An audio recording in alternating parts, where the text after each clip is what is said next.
Good morning. This is going to be Dotloop for those that just need a few more tips or tricks or just to maneuver a bit easier.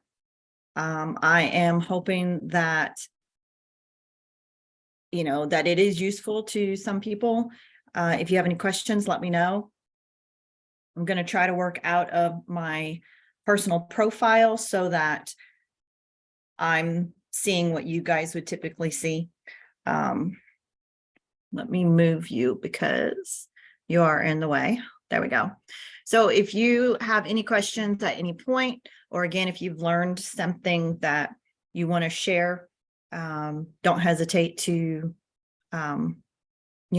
speak up or throw something in the chat. I will try to watch for the chat to pop up. So many of us on here, and we've previously done Dotloop 101, so to speak, about creating the loops and how to get going like that. So this is not really going to be that type of Dotloop.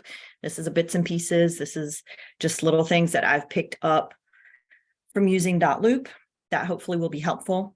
Again, so if anybody has any questions, I will do my best to answer them. I will start by saying, in case anybody did not know, because we all have a tendency to not look at everything on our screen, Dotloop does have up at the top. Oh, let me move this. So up at the top of Dotloop, it has Go to Help Center. So if you click on that, it will take you to a Dotloop website, and it has a lot of information on it. So if there is something you wanted to learn about, or you just wanted to see what else Dotloop, what you can do in Dotloop, you can click on the Go to Help Center. It takes you to their webpage. And then at that point, there are video tutorials that cover many different topics. You'll probably learn a lot more from those than you've learned from me or from playing around on your own. But those are out there. They also do webinars sometimes, and you'll find that information on there.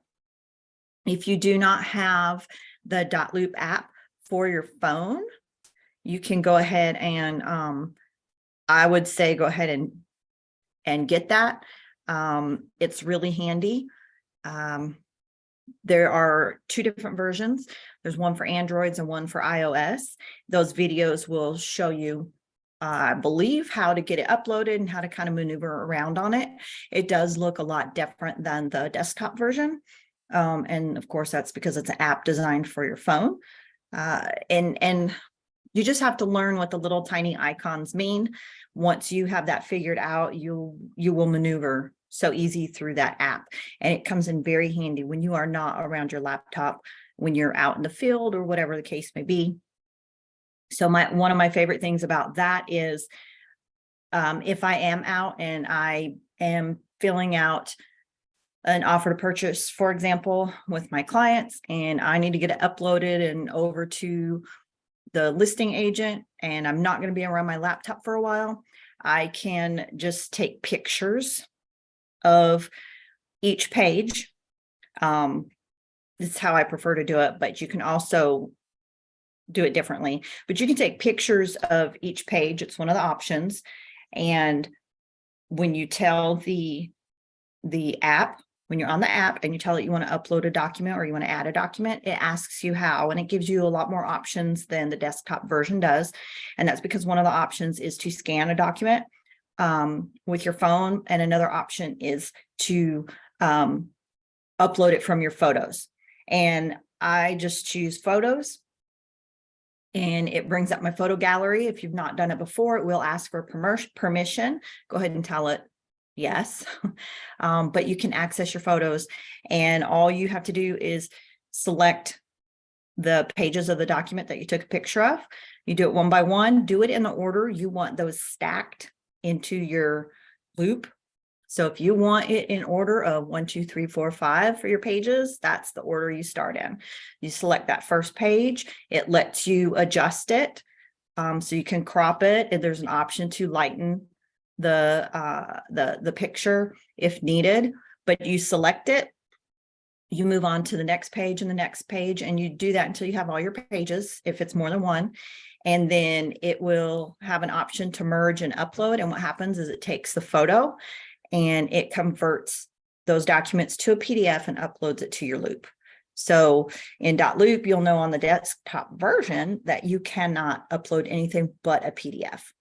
So there's been many times I'm working on my laptop and I need to get something into Dotloop, and I just take a picture of it really quickly, use my app, upload it, and it's fantastic because it converts it for you to a PDF.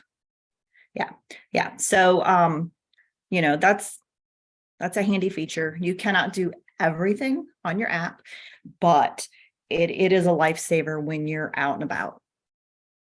So, many of you should be familiar with how to create a loop. I don't think anybody has any questions there. If you do, just ask. You can rename loops as much as you want. I can go into John Smith over here. And if I decide John has a wife and I want to go ahead and add her name, then I'm just clicking on it and I'm going over to custom name and I'm adding his wife. And I'm remembering to hit save, or it's not going to do that for me. And I've updated it. But if these are my buyers and then we go under contract on a home, you can do whatever you want. I typically rename my loops for my personal reasons.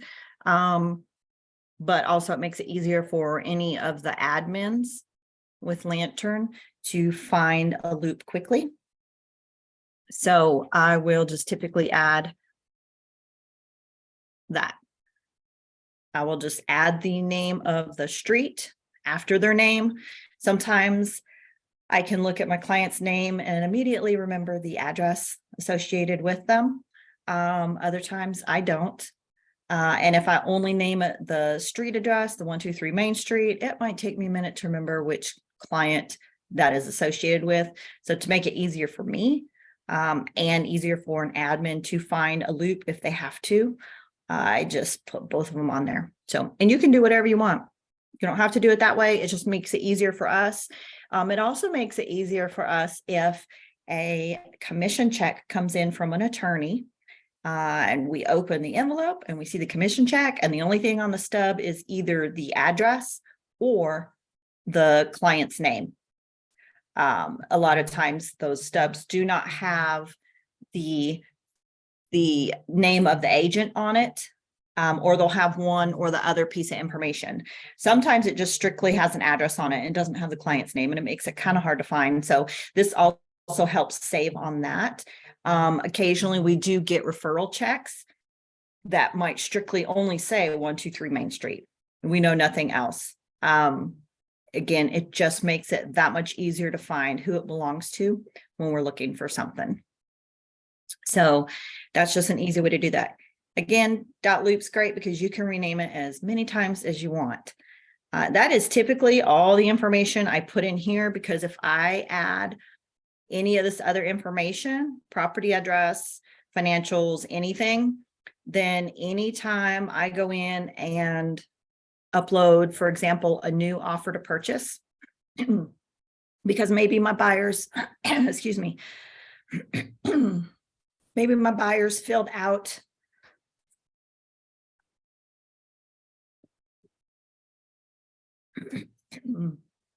excuse me, maybe my buyers filled out an offer. We sent it in. All that information's in here as far as the property address that we did the offer on, and maybe it doesn't get accepted. So we upload another offer to purchase because now we found another property. When I upload that offer to purchase to the loop and I go to open it, and it's set, and it wants to pre-fill my name, my buyer's name, etc., it will also pre-fill all that other information from the other offer. Then you have to go through and delete it all. And it will save things like the deed book and page and the parcel ID. And if you don't catch that, then you're sending in an offer to purchase with incorrect information on it. And we want to look like we know what we're doing. So we want to make sure that doesn't happen. So if you've already sent an offer and you're going to send out another one, just double check just click on the name of the loop. It'll bring you to this page. Just run through here and delete that information if you need to. It particularly holds it if you have actually gone under contract.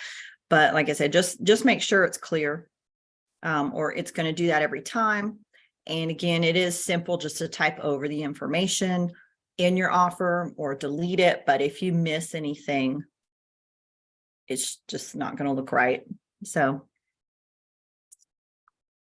we're going to back out of there. I have a question for you, Yes, Melissa. of course. So, like you said, when you do an offer to purchase and it doesn't get accepted, I'm going to create yet another loop, correct? No, you don't have to create another loop. So I stick with the same loop? Yeah, yes, because that is going to look just too hectic for you in your own loop, because when you go out here and you have all these loops, if Jane Smith does an offer on 222 Main Street and it doesn't get accepted, and then you create another loop for 123 Main Street and that doesn't get accepted, and then you create another one, what happens is you have a whole ton of loops just clouding up and just making it more just more cluttered looking, which is fine. It's your loop. You can do what you want. You can archive them so you don't have to look at them. If you do have to go back to your archived loops to try to find a particular one, that's when you run back into just having a clutter of stuff. So what I suggest, and I mean, you can create another loop, that's your option. My suggestion though would be just to go over and add a folder right here. Yeah. And then if it is originally 123 Main Street, and that does not get accepted, okay, the only thing you really want in that folder, and again, you can set up your loops how you want, but to make it, I feel anyway, easier to find things and a little bit more organized. This is, I'm gonna bounce back a little bit, but this is why. So in my loop, you'll see one that I labeled buyer documents, because no matter what the property is or how many offers we put in, I have to have the working with real estate agent, affiliated business disclosure, and the buyer agency agreement for every offer that gets put in. So if I put one offer or I put 50 offers in, or my buyers do, that information always has to be there. So if you create an additional loop because 123 Main Street doesn't get accepted, so now they're going to offer on 222 Main Street, if you create a separate loop for that, these documents need to be in there. So, which is fine. You can just make a copy of them and upload them. It's just easier if you keep those in a folder and then create a second folder for whatever the property is. And then if 123 Main Street doesn't get accepted, you can just select it and go to your little dots and archive it. And then you don't have to look at it. And then add another folder. Then we add another folder, that's right. And it's going to be 222 Main Street, right? Okay. And I was just concerned that we were over, like when we went over the old information, that we were kind of like, how can I put it, just deleting it kind of thing, and there was no record of it. That's what I was thinking. Oh, yeah, no, anything that's in Dotloop. Oh, no, because you're going to upload a new offer to purchase. So you're not going to, that other screen that I was on where you delete that information, that's not going to do anything to the offer that you already have. Okay. It's just kind of storing information for future reference, kind of. So you don't have to worry about that. As long as you have it in your offer and you have it in your loop, you're fine. That's just kind of background information. Okay. But yeah, I would, and I've seen loops and I have loops where I just have so many different folders for different properties because they didn't get accepted. And that's okay. I just archive it. If I want it back, I just tell it to show me archived. And then I will choose. So you can see when I tell it to show me archived, we've got something right here that's light gray and the rest are dark gray. So that's telling me that this is the only thing I have that's been archived. So if this was the document I was looking for, then I would just select it and and come over here and just tell it to unarchive it. Otherwise it keeps it hidden. So, but I do want this folder. So I'm going to tell it to unarchive it. So yeah, if it's a buyer, well, even if it's a seller, if it's a buyer, I just create different folders for what I need. And I do start out with I do change it to under contract when it becomes a contract. If for whatever reason we fall out of contract, we terminate that contract, then I just adjust it. And it might be terminated 123 Main Street or whatever lets me know that it's no longer valid. And then I can, archive it after I submit my documents. I can archive it. So, and you can move stuff individually. You just by, so once you have these little arrows, you can left click on your mouse and then just drag it to another folder and drop it. And you should be able to, yeah, you can move the folders by doing the same thing. So if you want to change the order of your folders, you can do that as well. It depends on how much that stuff bothers you versus not bothering you. But that's an option. I'm going to move that back because I don't want it over there. So you'll notice when I drag it, as soon as I cross over one of the other documents, it says replace with. Okay. So we have the working with real estate agent disclosure. I'm dragging it down to this other folder and let go.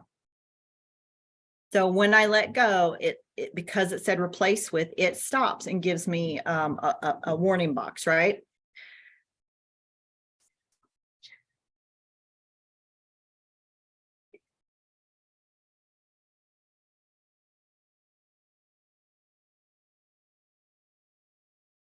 She's here to drop off earnest money check.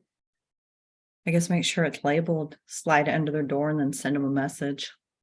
Okay. Yeah. So then label. So what it does is it stops. Dotloop will warn you, but if you're like a lot of us and you're in a hurry and you're not paying attention and you just think it's whatever box, then you just click yes or no without paying attention. And then you're concerned because now you can't find your document, right? So it just stopped me and said, you are about to replace the affiliated business disclosure with working with real estate agent disclosure. It says, are you sure? But I'm not paying attention and I'm just clicking yes because I didn't stop to read my box. So let me close. Let me refresh this. So when I did that, now my working with real estate agent is gone. And now I'm panicking because I know I have to have that. So I'm going to open the affiliated business disclosure, make sure that's still the affiliated business disclosure. Oh my goodness, but it's not. You see what it did?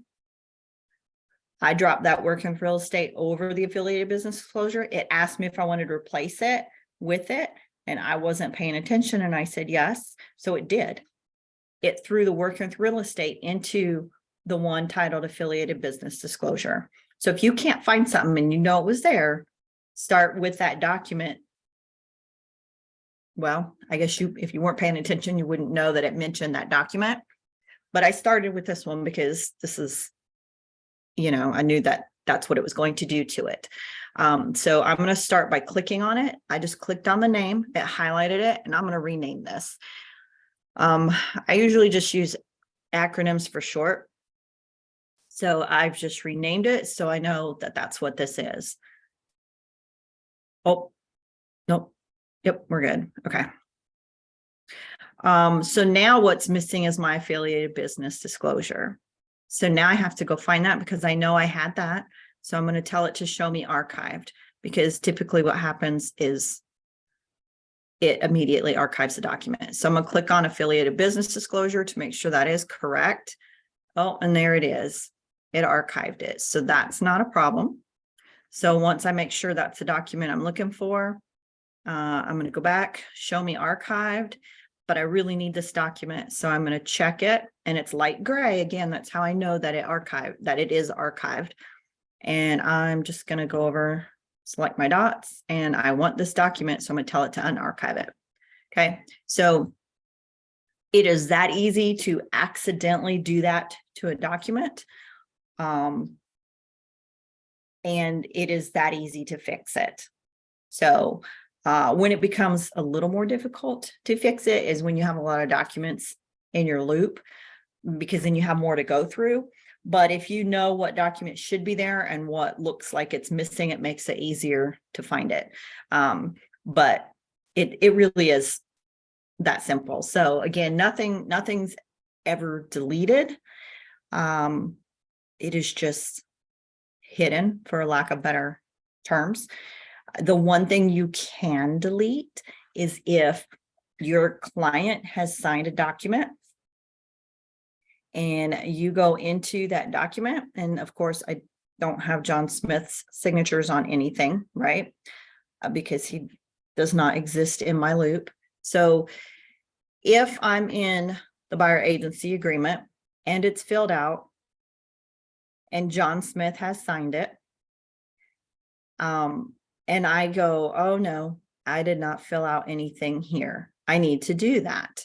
Or if compliance comes back and says, hey, you didn't put the expiration date, or you didn't put the term beginning date on it, or whatever's missing, right? There's no date up at the top, whatever the case may be.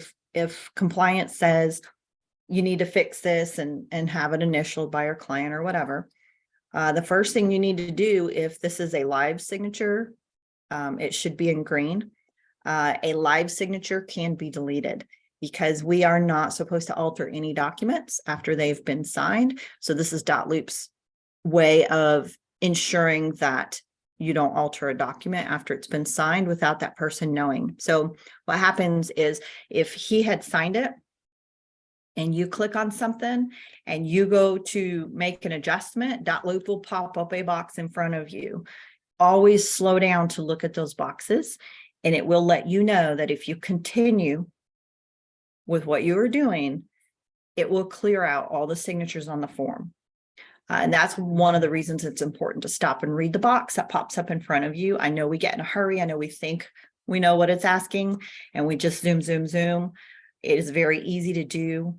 But those boxes, warning boxes, are there for a reason. And it's a reminder just to slow down and read what's on it. But it will let you know that it will delete it if you continue on. So if you get that warning box, just say no, click no, hop out of it. So one of the things that I learned is basically out of trial and error, just to kind of see what it would do. If you have done that, if you have not paid attention and hit yes and it wiped out the signatures, don't hit save.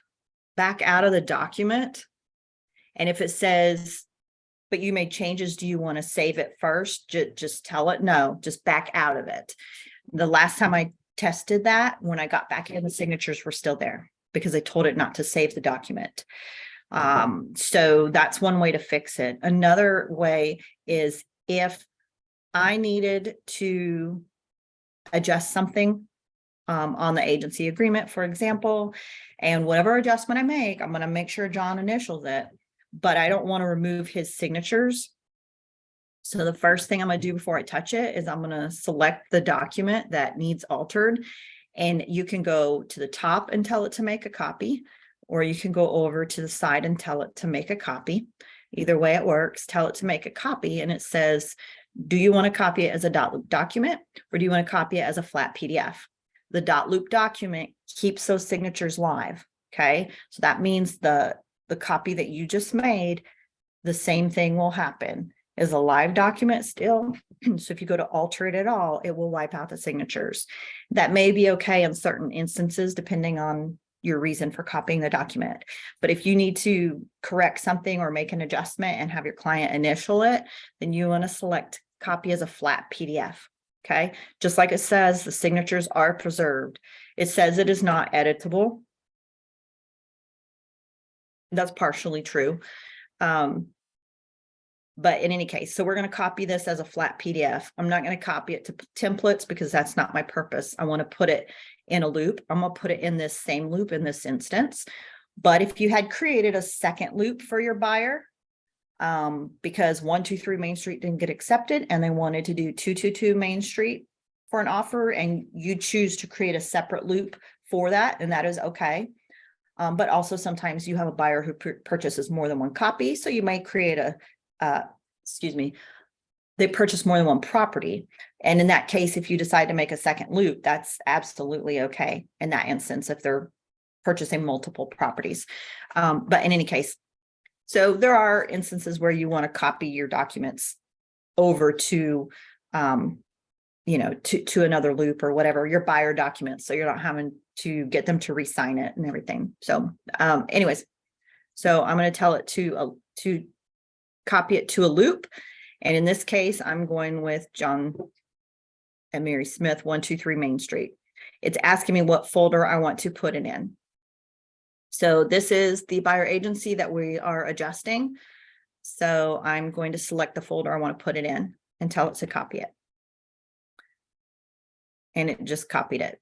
Now, if I accidentally chose a different folder and I wanted it in this folder, it's no big deal because I can drag my documents and move them to a different folder. So that's no big deal. You'll see the one that shows up dark. This should be the copy. Yep, there's the 01 at the end of that description. So that's my copy, but I'll also know when I get in it, it'll look like a PDF version. So had John signed it, you would see his initials here. Side note, anytime you think a document is complete or should be complete because your client has signed it, do yourself a favor, jump into that document and make sure that you signed it as well. Also, if you have signed a document and then you sent it out to your clients to sign, do yourself a favor, jump in that document when you think they have signed it and double check that they have signed it. Because sometimes they don't sign it, they skip over, or they don't sign everywhere, or we forget to sign it or whatever. And everybody's signatures need to be there at the proper date and time. So now that it's a flat PDF, I can do whatever I need to do, right? So I can go and I can rename it, which it's a copy. I'm making an adjustment. So I'm just gonna rename it so I don't confuse it with the other one. This one's gonna be updated. So I can go over to file. So interestingly, if you guys upload something sideways or upside down or whatever, you can go in here and there's an option to rotate it. Now, if that rotate is grayed out, you can't rotate it. Most of the time it's not grayed out. You can go down to rotate and it gives you the option of rotating just a page or the whole entire file. Because sometimes when we upload something, 4 pages will be the right way and page 5 will be like sideways, and then 6 is correct and 7's upside down or whatever. You can go to the pages and just do individual ones. So you can rotate it, see that sideways because I chose page, the other ones are fine. So if you want to do that, feel free. If I can, I rotate them when I find them not straight up because it just makes it easier for me to check it if I'm not twisting my head around. So, but that's an option. And you do have an option on certain documents to split the document. So right now, if you choose split document, if I wanted to isolate certain pages, it's a PDF copy, it'll let me do it. I don't believe it lets you split a document that has live signatures. But if you have a PDF version, it should most of the time let you split the document. And that may be you only want your client to, you only need to do something with page 5 and not all 7 pages, or whatever your purpose may be, right? So you can tell it to split a document and you can come over here and select. You can split the document into 2 separate documents, or as you can see, we have a lot of options. Once you do that, you can name the first part and you can choose the pages. So this page 1 through whatever, I have an option to go all the way up to 6. So it comes in handy. But that is an option I think a lot of people aren't aware is there. Let's see, download, print. I think y'all pretty much know how to use that. So if I want to make a change, I need to add the date. I can choose date. I can either do a text box and type it in manually, or I can choose the option for a date. It's going to give me a calendar. The checkbox, you can add checkboxes, right? And you can adjust them. They won't let you go, but so big, but that's okay. So then you have a checkbox if you need it. Where would that be used? That would be useful. So pretend we have residential and we didn't mean residential. You could come down here and we're going to cover that up. Or if you don't want to cover that up, I'm going to move this on my flat PDF over to commercial because that's really what my client wanted. And did not want residential at all. It's not, if they're not like, yeah, either one's fine. You're working with them for residential and commercial. If they really only wanted commercial, or say you weren't paying attention, you accidentally checked commercial and that's not what you want. You can add the strike through if you wanted. Now I gotta try to find the magic. There it is. I'm just gonna put a strike through. I'm gonna drop my box. I'm gonna mark it. Now, these changes that I've made, I need to add the initial box, right? So I'm gonna add the initial box. If I don't want it that big, I can make it smaller, right? You can make it itty bitty, or I can just, I really want everybody to see that he knew that we made the changes. But it's not just John Smith that's going to have to initial this. I can't just say, John, I was a party to this document. I need to initial the changes as well. So I'm going to hit assign the field, and please tell me if I need to slow down on anything. But I need to assign the field to me. But if Mary was a party to this document or was going to be, and I didn't see her and she needed to initial or sign or whatever, I don't see her right here. I can add her from here just by choosing add a person. And when you click that, it's just like when you add a person to Dotloop at any time. Brings the box up, you can add their name and their email address, but I do have to select a role. It has to know who she is. Okay, you can fill out the rest of that, or you can leave it blank. As long as you have a name and an email address, you're good. I don't want to add her to my team because I don't need her doing anything with my loop. She doesn't need to have all access. She just needs to get the documents I send her, view them, sign them. You do have a responsibility to make sure your clients have copies of all documents they're a party to. So that working with real estate agent, you need to make sure your client has a signed copy of it. Same thing with a buyer agency agreement, a listing document, the disclosures, the contract, like everything they are part of, they should have a copy of. Dotloop is great. You're never going to delete anything. It's not going to disappear. You can access it whenever. We can access it for you if needed. However, I do suggest that you have a copy of these documents somewhere else as well. So if that's a folder on your computer, if that is a hard copy, because some of us have a hard time giving up tangible paper copies of things, as long as you have a copy somewhere else as well, that way you'll have it. But we do use Dotloop. So if you use zip forms or you use paper copies of everything's printed and done by pen with wet signature, whatever other system you use, that is fantastic. We use Dotloop. That means that as soon as you have a document signed and completed, a whole document, buyer agency agreement, a contract, whatever the case may be, as soon as you have anything signed by all parties involved, your responsibility is to get it uploaded into Dotloop. If it's not already there, you need to do that right away and you need to submit it for review.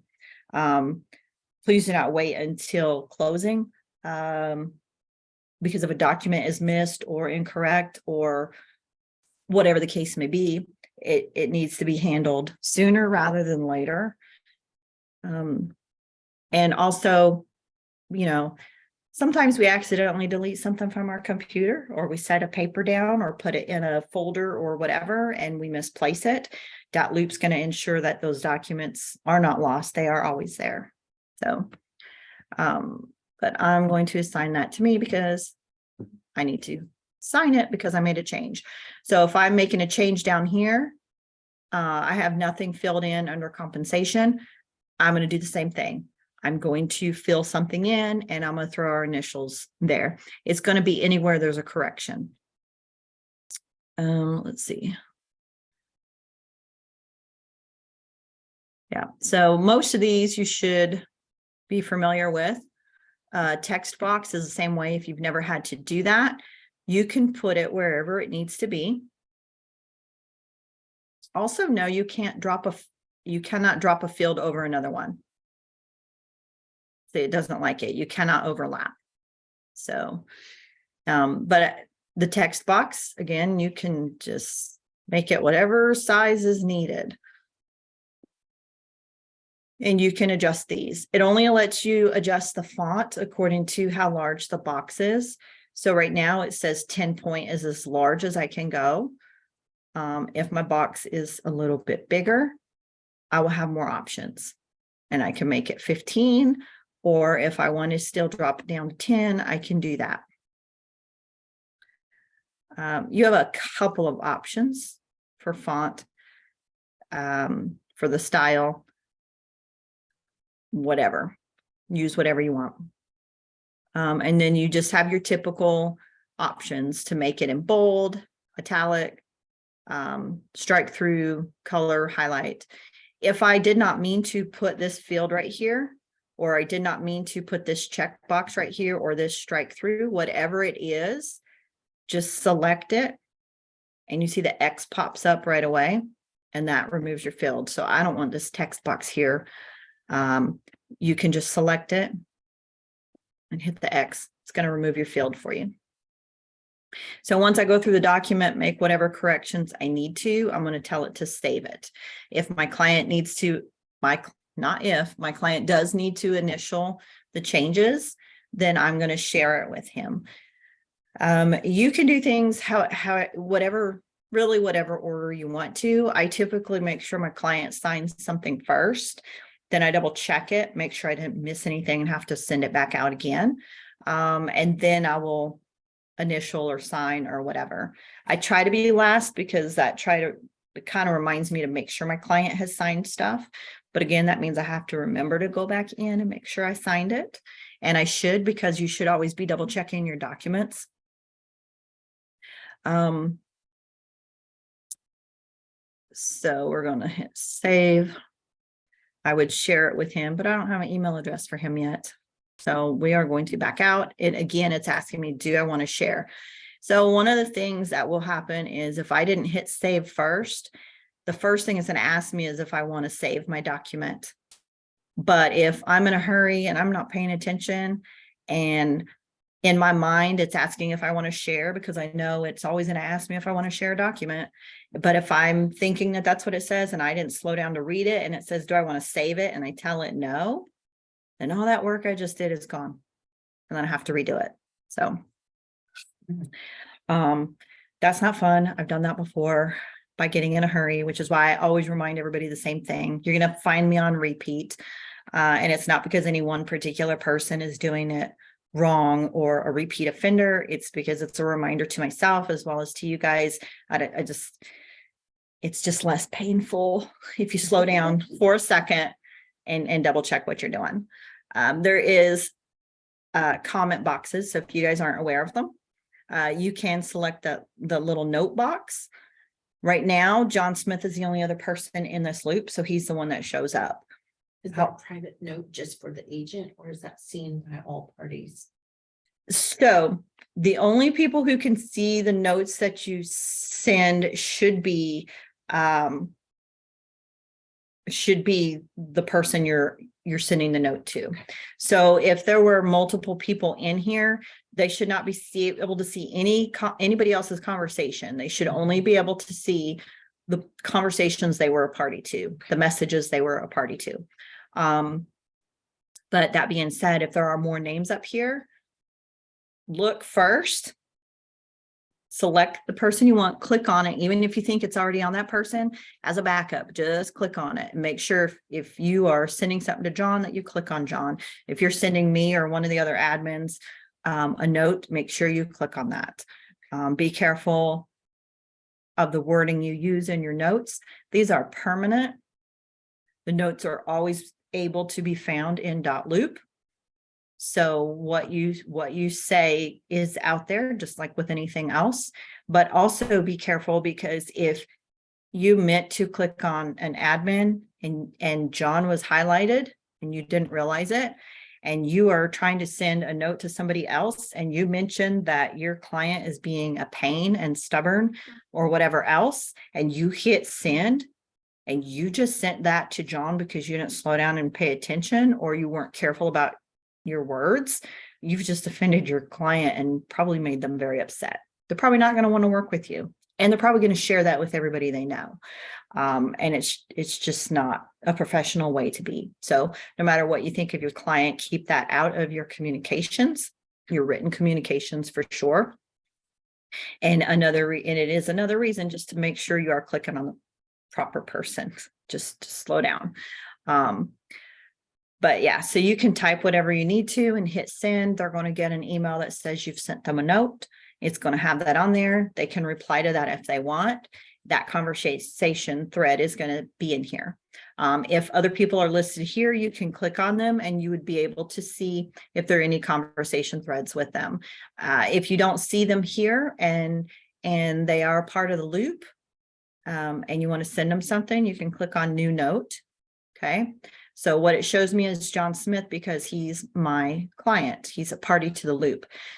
The only other people who will show up it's people who are a party to your loop, but it is going to be anybody with admin access. So you'll see as I scroll down here, it is our broker in charge. So it's the owners of Lantern and it is the BICs for the other firm. They're really the only other people outside of your clients or anybody named in the loop that you can send a note to. So if you have the closing attorney, for example, added in your loop with an email address and everything, they're added in there, you would see them show up here as well. If you add the other agent on the opposite side to your loop and you have their email in here, they're going to be somebody you can send a note to. So, and that's another reason to be very careful, because if you are trying to tell your client, which you really shouldn't, but if you're talking to your client and sending them a note and saying the other agent is being this or that, and you accidentally you didn't realize that that's who was selected, that's not good either. And really, you shouldn't be getting your client worked up that way. Just keep things professional. But those notes, like I said, can always be found. So that's one way to do it. The other way is you can come up to the top to the little notes box, and it works the same way. So this one on the side of the documents is just specific to the documents, and it'll tell you what it was regarding. And the great thing with Dotloop is everything is saved. I can go under my activity log and you can see right here on June 22nd, I modified it, I renamed it, I viewed it, etc. And it has all the time frames on here. I don't have any notes sent out. But if I did, they would show up as well. So if I had sent a note on the buyer agency agreement that we just updated saying, and really when I send a document out to a client, especially, I do typically attach a note just saying, hey, here is this document that we discussed. Here's the changes we talked about, or, here's the offer that you wanted to make. Please review it. Let me know if you have questions, initial, sign it, etc. And I will run down just briefly what they wanted on the offer, because some people will blindly sign things. And if you thought they wanted to offer 200,000 and they had wanted to offer 180,000 and somewhere there was miscommunication, and they just blindly sign it, they're not going to be happy when they see that they went under contract for more than they wanted to pay. So usually in the offer, for example, that's what I'm going to put in there. This is the purchase price of X dollars. earnest money of X dollars, due diligence of X dollars, and I will typically put in parentheses, non-refundable money. So they understand, as a reminder, the difference between due diligence and earnest money. But I will just put, closing date of this, due diligence of that. I just hit those specs so that hopefully they at least read that comment if they are just going to blindly sign the offer that I sent them to sign. So, but you can see all that in here. So if they say, well, you never said that, I didn't know that. Well, I have a copy of a note communication. If they didn't read it, they didn't read it. But I do have proof that I at least did that. Let's see. If you have email communications, text communications, or whatever, you can make copies of those and upload them to your Loop for communications. It's not required. It's very highly suggested. So just make PDF copies. All right, so let me see where we're at here. So you can archive stuff, you can unarchive it, you can do that with your loops. You can do that with your documents, you can do that with your folders. We can move things around. I can name that as many times as I want. Oh yeah, you can close your folder, by the way. Some people don't realize this. They are a folder. Folders are made to open and close. So if you're working and whatever, and you accidentally click it, and then all of a sudden you realize your documents are gone. Again, don't panic. You cannot delete them. You can only archive them, but you can also close your folder. And they are still there. Just click on it. It opens them back up. If you need to rename your folder for whatever reason, you just click on your little dots and tell it to rename it. Okay. And it's that easy.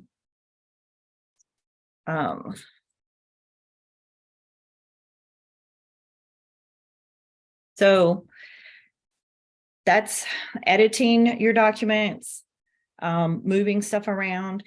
There is, I think, I told you there is the Help Center. We've copied documents. If you need to copy them to a different loop, you can do that. It's just like copying them to the loop you're in. Again, it shows you a list of all your loops. So if you need to copy it to a different loop, you can do that. Again, if you have the same client who's purchasing multiple properties, you can copy the buyer agency agreement, the working with real estate, and move it over. On the buyer agency agreement, though, there is on here. So under term of agreement, it begins on, please don't miss that date, just like the date at the top, please don't miss the date. But it also says for buyers who intend to purchase a single property, it will expire when they either acquire that property or it expires on X date, right? Whichever occurs sooner. If they haven't acquired a property and you've come up on the expiration date, say the expiration date is tomorrow, then you can just grab the agency amendment and renewal form and fill that out. It is super easy form. Some people do make a PDF copy of the buyer agency agreement, just add the new date and have their client initial it. That's acceptable as well. But if you know your client's going to buy more than one property, then you can check the box that says for buyers who may purchase more than one property. That way it does not terminate, this agreement does not terminate when they purchase their first property. So if they're going to purchase multiples, that's great. Check the correct box, choose an expiration date, and move on. So if you have a client who signed working with real estate agency agreement last July or last August, and you're still working with them, they're still an active client, and July of 2023 rolls around, and now we have a new working with real estate, a new buyer agency agreement, a new offer to purchase, etc. So when I talked to the commission on it, they said you can keep the same working with real estate agent, but if you've had the client for a while, you've been working with them for a year, the new form comes out or whatever, if you've been working with them for a year or whatever, and the new form comes out, just have them sign the updated version. If you have them under a buyer agency agreement and it's coming up for expiration date after July when the new documents are out. It's best to have them sign the new buyer agency agreement instead of just signing the amendment, the agency renewal amendment, because sometimes there are changes in those agreements. And we will have a class coming up with Nick with NIP Law. He's going to go over the changes in the forms. But the Real Estate Commission did advise me to have people use those updated forms. So just be mindful of that. If you have a buyer you're working with and you have your loop with your agency agreement in it, and you already have a copy of the offer to purchase, because you know you're going to need it when they find a property. So you already have a copy in the loop, but you still haven't found anything. And now July has hit and we have the updated form. Just remember to go back in, archive that old offer to purchase, upload the newer version, because there are changes in them. And you are required to use the updated forms. There is a small grace period. However, while they say they are required that is mandatory to use the updated forms, I cannot find what the penalty is if you don't. I cannot find what happens if you're using an old form. I'm gonna have to call them and find out, what actually happens. What does this make it invalid or whatever? So, but on that same note, if it is August, September, October, or whatever, and you receive an offer to purchase from a buyer's agent and it is an old form and we already have new forms out, don't hesitate to ask them to use the updated form, because there may be, one, you're supposed to, and two, there may be something in the contracts that have changed that would not benefit your seller. So it's just, don't hesitate to ask anybody to use the updated one, and just double check your dates. Make sure you're on the most updated one. And Dotloop will, I don't want to save my changes. I'm slowing down to look. It says save them. I don't need anything saved. I don't need to share it. So anyways, so in July, Dotloop will update our template folder. They will put the updated versions of the documents in there for us. Just make note, start using them. So if you have your own copies wherever, just make sure to upload them. So if you keep a copy saved on your computer so you can quickly print it if you're meeting somebody in person, just make sure you update those versions. So you do have the most recent one. I believe when they update them, the first time you go to use it, it might stop you and ask you to verify your NERDS number, your NRDS number. That's what it did last year. So if it stops you and asks you that and it won't give you access, that's all it is. Just verify it and it'll let you in. What number was that? What? You said a number? Oh, Lars? NRDS number, your NERDS number. Yeah. So, and I think most of you probably know how to add documents, but if you need to add a document, many of you probably know how to get it from templates. If you select browse, that is how you're going to add a PDF from your computer, from your laptop. So if you have something saved that you need to upload from your computer, just make sure it's a PDF version. If not, fix that, save it as a PDF, and then you can upload it. Email is great. If somebody sends you a document as a PDF attachment and you want to get it uploaded into your loop, you don't have to save it to your computer first.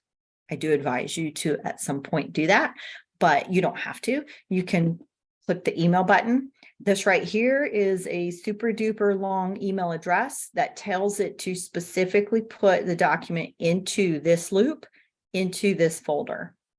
So you copy it to your clipboard, go into your email, hit forward on your email, and you're going to paste this big long email address under the part that says who you're sending it to, and then hit send. The only thing that's going to upload to your loop is going to be that PDF document. So you don't have to worry if you didn't want anything else. It's only going to capture the PDF documents and put it in here. When you do that, it will not automatically update. It will just sit on this screen. So don't think that it didn't work. Just give it a moment. And then if you remember, hit refresh or back out of your loop and jump back into it and it'll show up. If you leave it sitting on that screen and you're wondering why it's not there, and then you continually resend it, eventually you're going to have like 4 or 5 copies in your loop. And it's, yeah, just hit refresh. Everything else uploads automatically. So if you want to get it from your template and you go to templates, so you can create a personal template folder, by the way. We do have a few templates out here. Y'all don't need, unless you're an Asheville agent, you don't need any of the Asheville documents. Some of them are specific to them. So we're not worried about Asheville unless you're an Asheville agent. But in general, you can go to the Dotloop checklist. So if you want to know what is either required or what you really should have in your loop, the checklist will give you that information. So if you're working with a buyer or you're working with a seller, when you click on that, it's going to have that breakdown for you. It's going to list the working with real estate. It's going to tell you lead-based paint if applicable, right? And these are things that you should know, but these are things that if you forgot that document, it helps remind you, oh yeah, I don't have that in my loop. I need to make sure that's in there. So there's one for referrals, there's one for buyers, there's one for listings. If you do have a referral, just create a loop, name it like you would normally. You can add the word referral to it. That will also help when we get referral checks and we don't know who they're for. It just gives us another keyword to search for. But it does tell you kind of the general idea of what you should have in there. Some of the information you probably may not be able to get from the other agent, but at least have a signed referral in there with information in it.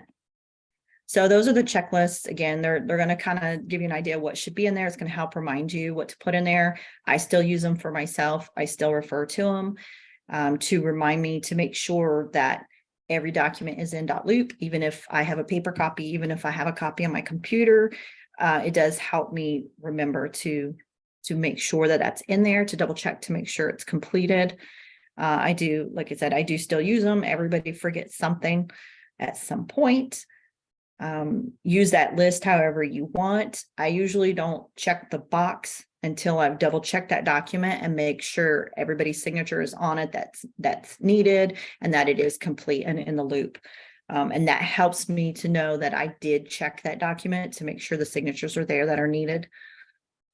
And we have a buyer folder.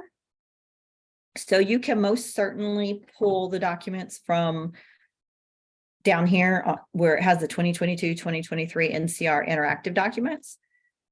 You can click on that, and that is the majority of the real estate forms.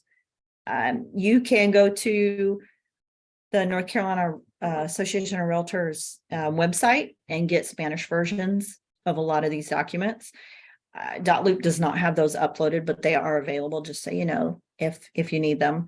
But you can click on here and you can select whatever document is needed to add to your loop and add it. If you are just looking for buyer documents or listing documents, we did create a folder specifically for a buyer. It is going to have your most basic forms that you either will need or most likely need. So the affiliated business disclosure is in there. Buyer, seller, it doesn't matter. They need to sign it. It's specific to Lantern Realty. It is not saying they are required to use our vendors. It is letting them know we have a business relationship with the vendors. It's just more of an acknowledgement. But you do have to have that. So that is in there because of that. But you are going to go through, you're going to see there's the copy of the checklist is in there. Working with real estate for buyers is in here. Again, it's just the most basic things that you might need. So you can kind of pick through it and upload them. I don't believe we have an offer. No, I did put an offer to purchase. So the offer to purchase that's in here is just your basic one for residential.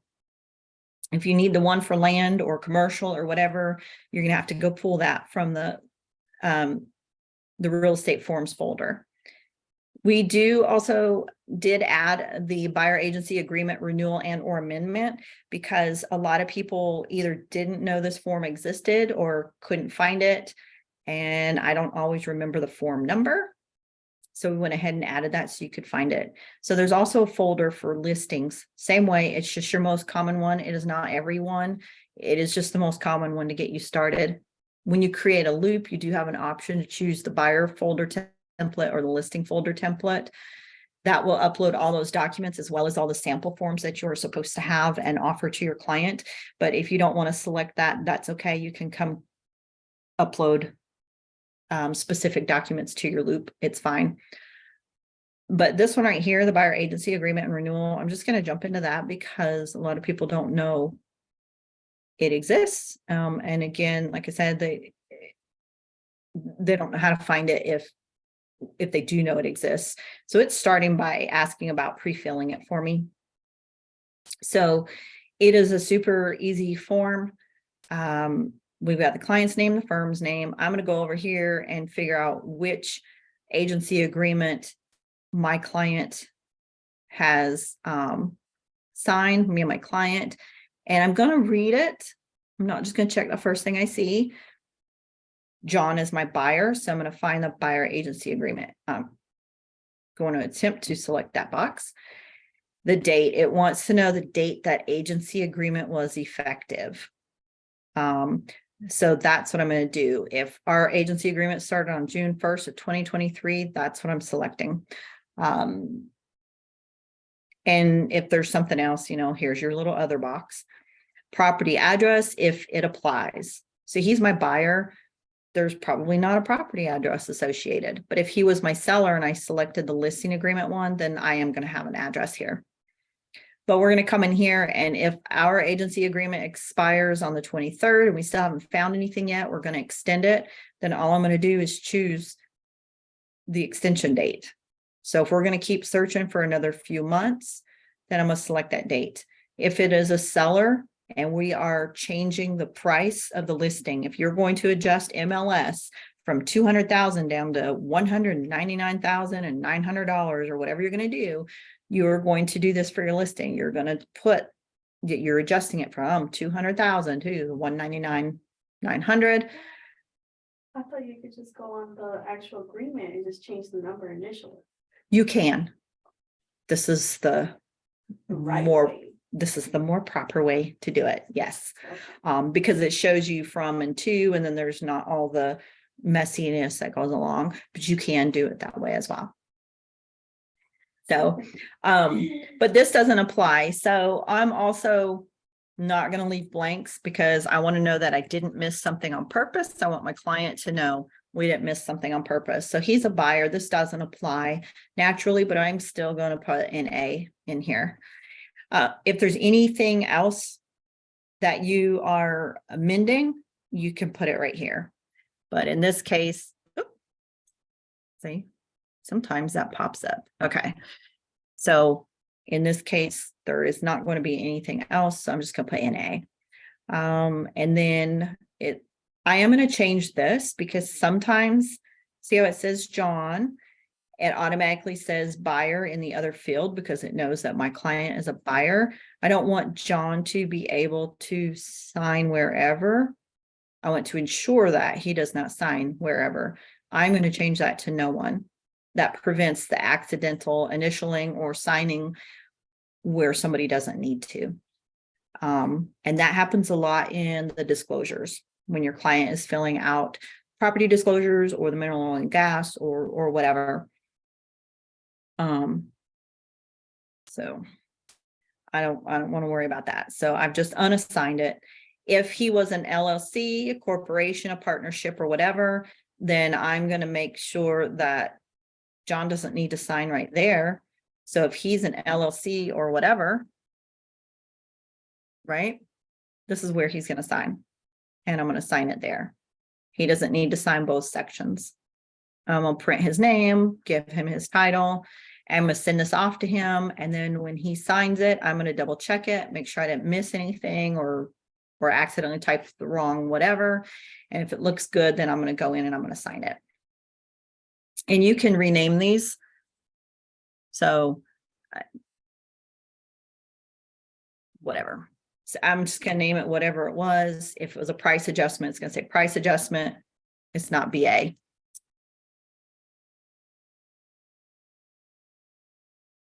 Oops. Just name it whatever, so you know what the document is, but also so if somebody from the admin side has to get in and find a document, they know what it is as well.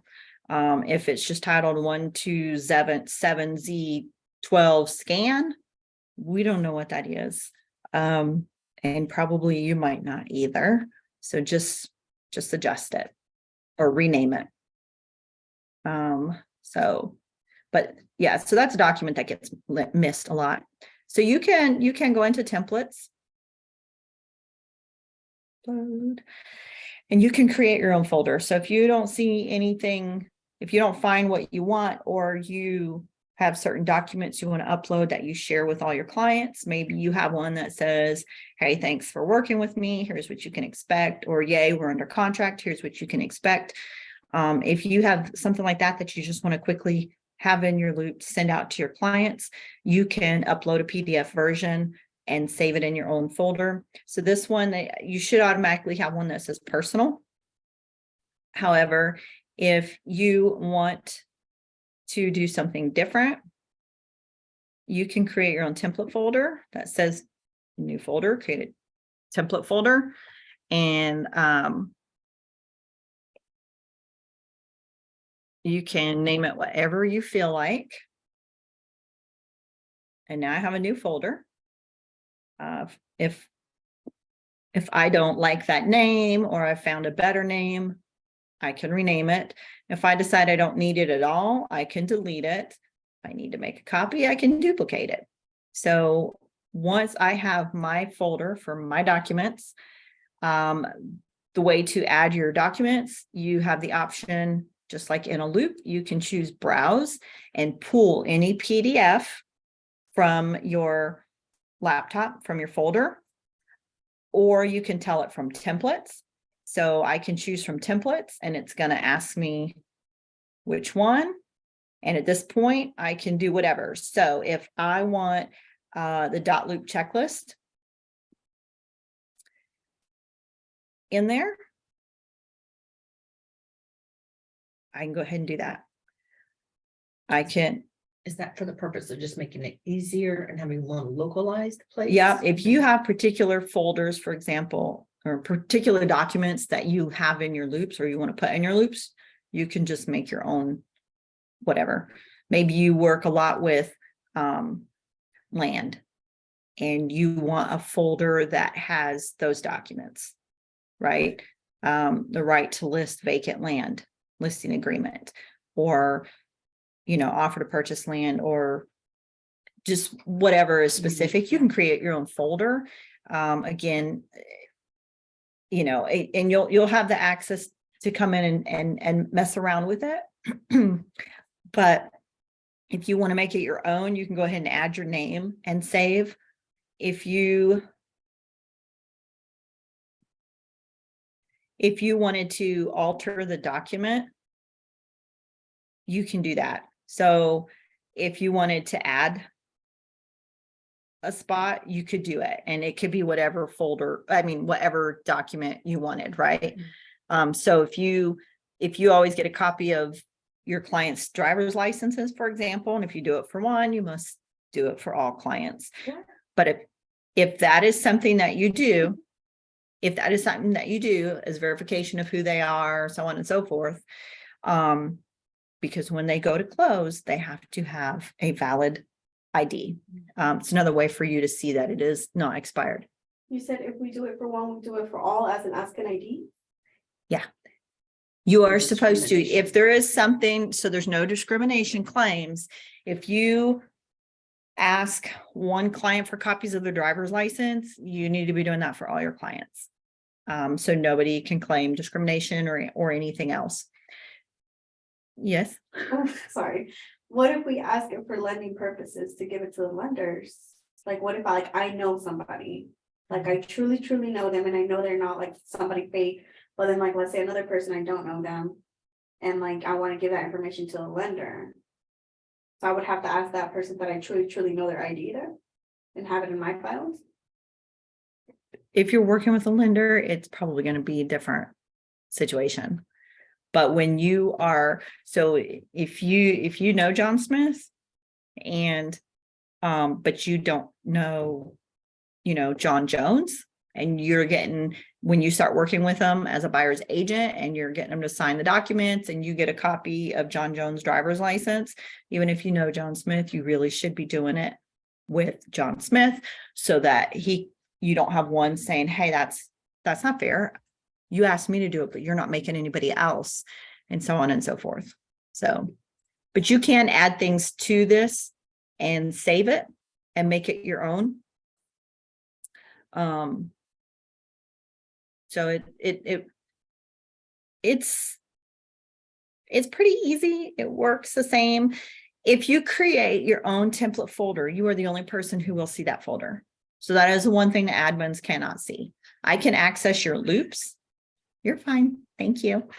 I can access your loops. The admins, any admin for Lantern can access your loops. They can't see what you do. So it's not like they can go in and see all of your loops at once. They would have to know to look for, if you're working with John Smith, they would have to know, type in John Smith to find the loop or type in your name to find your loop. So admin can see your loops. They can go into your loop just like you do. You've probably noticed if you do have documents that are labeled scan 179, whatever, you will probably notice that if it is the contract, I've probably renamed it contract so that I know I've seen your contract. I'm not coming into your loop later saying, well, I don't see a contract. Have I already cleared it? I know what the document is. We can get into your loops that way, but you'll also see that we did it. But as far as your template folders, we cannot see your template folders. So anything you create, you're the only one who's going to be able to see your template folder that you made. You're the only one who can go in and mess around with it. And your template folders, the template folders and the documents within them are the only thing in Dotloop you can delete. So you cannot delete anything else. You can accidentally wipe out signatures on live documents, and you can archive stuff. But as far as deleting goes, that is the only place you'll see where you can delete stuff. So, and we do try to have stuff out here that you would need coming soon. So the most recent coming soon form for Canopy is out here. Try to make it easier. It is also on Canopy's website. You can find it there. We've tried to make it easier. So the MLS listing input forms, these have been updated recently by MLS as of May 5th or whatever. I'll end up updating these, but in the meantime, if you are going to have a listing and you don't know what information you're going to need ahead of time, you can find these out here. We do have this folder created. This form will look different. I'm going to get them updated, but it does tell you everything in red is what's required in MLS. It also helps you know on your listing what to look for, because you can scroll down. It's got the places for the heated square foot. Again, this form does look different when they updated it. So the new one we'll get out there will look different, but this is all basically the same information, but it does help you because you can, as you go around the house, look to see what's in there, mark it off. Features. So all of this is in here. And it is going to show you, for example, HVAC. So look through here. And if they tell you they have a particular HVAC system and you don't see it listed, then you know to get clarification, because if you're in MLS and they don't have the option you need, you need to be accurate. Don't guess. Don't ever guess. That will get you into trouble. Know or find out is basically what you need to do. But these are helpful because it does help you to remember, oh, I need to check to see what kind of HVAC they have. I need to check what kind of flooring they have, what kind of shingles they have, etc. So these are out here just for your purpose. The most up-to-date ones are on MLS. At some point, I will get those updated as well.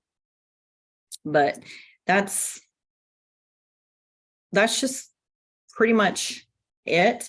If you are looking for documents, again, the majority of them are out here automatically. If you are working commercial, you are going to be in the 500s. Okay. So if you are working, and if you're working commercial and you've never done it before, please collaborate with an agent who has commercial experience. It is different than residential and land. The forms are different. What's required is different. But anyways, if you are working commercial, those forms are in the 500 range. So that's just, I know a lot of people can't find them. They're just way down the list on forms. So that's just kind of a few things I had on Dotloop to go over. I don't know what everybody specifically, was curious about.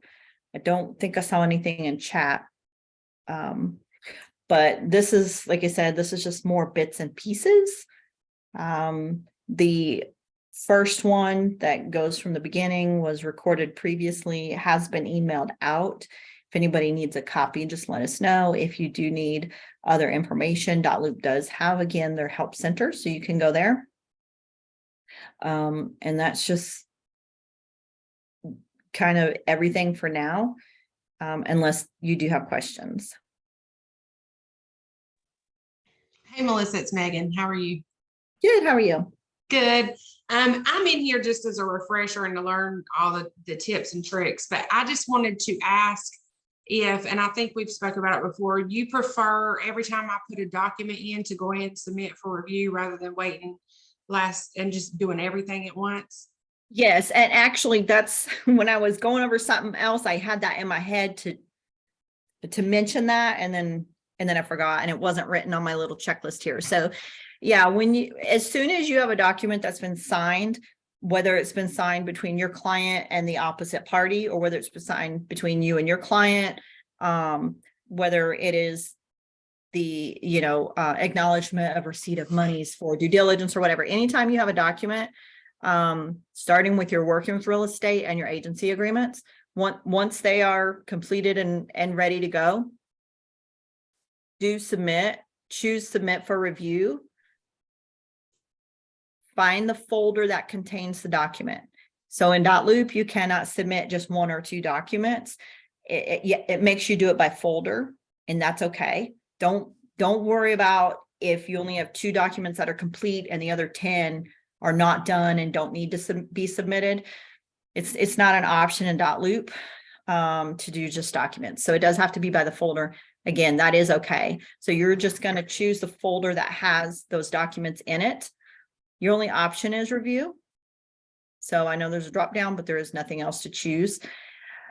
You do have an option to send a note if you want.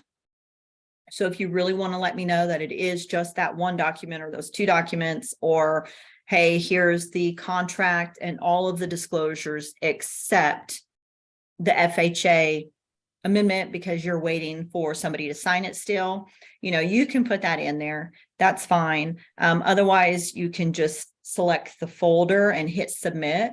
And what it does is it will send out an email to let me know that you've submitted a document for review.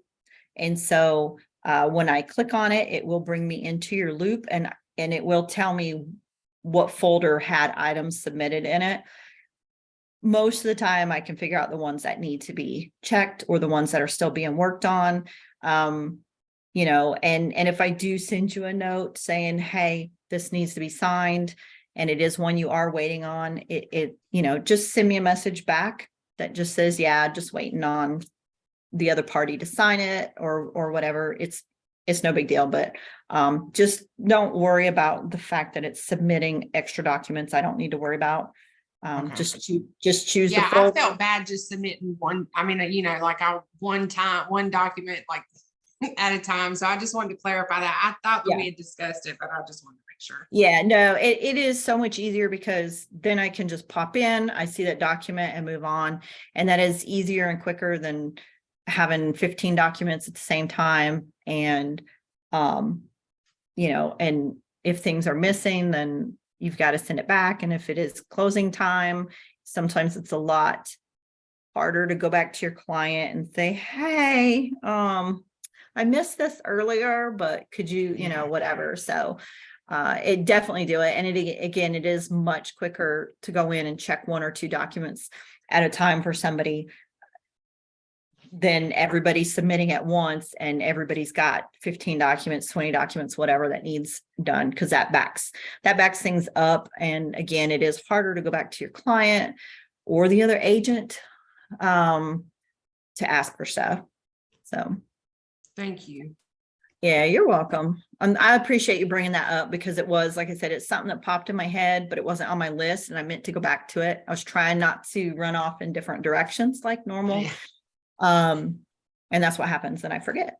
So, Well, I do appreciate it. It's been very helpful. well, good. I'm glad.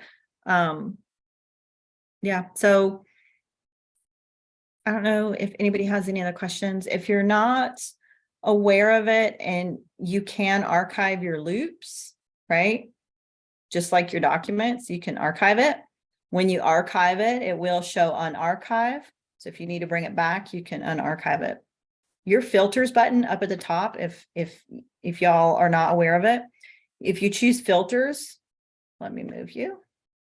If you choose filters, it'll show you what you have it set at. I have it set to hide archived because I don't want to see another 30 loops that I don't need to be concerned about. It just gets messy and hard to find stuff. So I have it set for hide archived.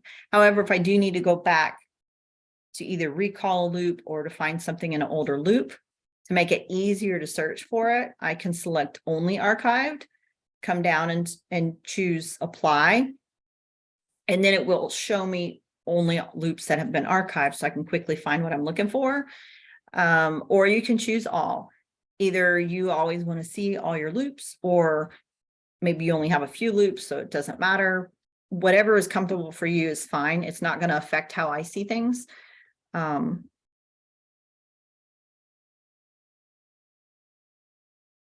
It's not going to affect how I see things.